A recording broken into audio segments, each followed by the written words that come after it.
Hello guys, and welcome back to I Never Knew That. So today we're going to be talking about Formula One racing. Formula One is a racing series that began around 1920 and is still being held today. It is often confused with the IndyCar series, but even though the cars look kind of similar, they are two different racing classes. Indy cars have a higher top speed and will commonly reach around 235 miles an hour in straights, but have less downforce and are slower through curves.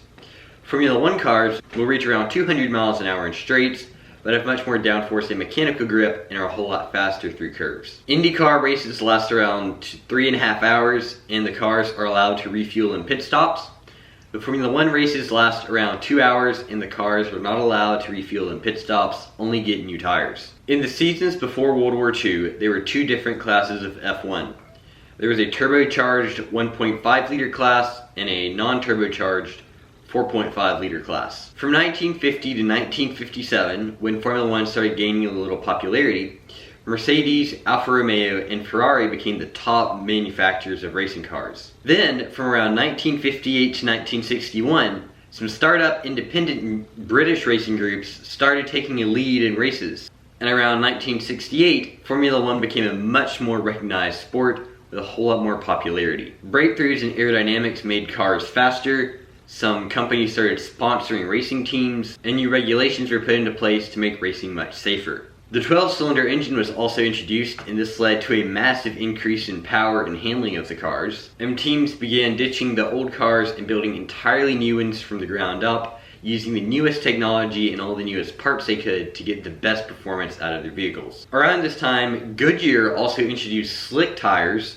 which gave the cars much more mechanical grip and allowed for sharper turns on racetracks. In 1976, a radical design was built by the racing team Tyrrell. It was a Tyrrell P34 and it had 3 axles and 6 wheels, and it actually performed fairly well, normally placing around 3rd or 4th in races, but it did not hold up compared to the best 4-wheeled cars at the time. The idea behind it was that with the extra axle, you'd have more traction in steering and have more mechanical grip. In 1977, Lotus introduced new ground effects and spoilers which gave the cars massive amounts of aerodynamic downforce. And this made racing much safer, especially on wet tracks where mechanical grip was reduced. From 1989 to 1993, there were new introductions into racing, which included electronic driving aids and adjustable suspension, which would change the ride height and the stiffness to the driver's preference and to the track conditions. In 1994, a very interesting safety regulation passed, which is still in place today. It required that a wooden skid block be bolted to the underbelly of the car, and if the width of the block was less than a certain width after a lap of the track, then the car would be disqualified because it was riding too low. An excessively lowered car would increase downforce and allow much faster turns that could often prove to be unsafe if the car rolled a little bit into the turn. In 2005, V8 engines became more popular, replacing the previous V10 and V12 engines. And then in 2014, a new regulation was passed requiring a turbocharged hybrid V6.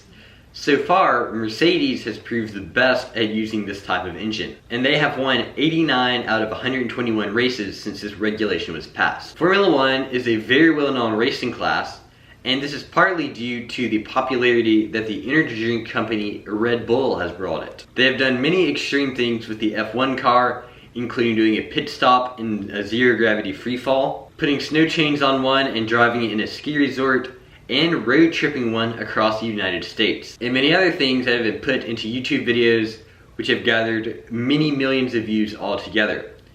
Alright guys, hope you enjoyed this video, and you know at the end of I Never Knew That, we draw a new topic for next week. So let's see next video, and it's going to be deep sea diving. Alright guys, I'm very excited to study about that, and I'll see you guys next week with a video on deep sea diving. Bye.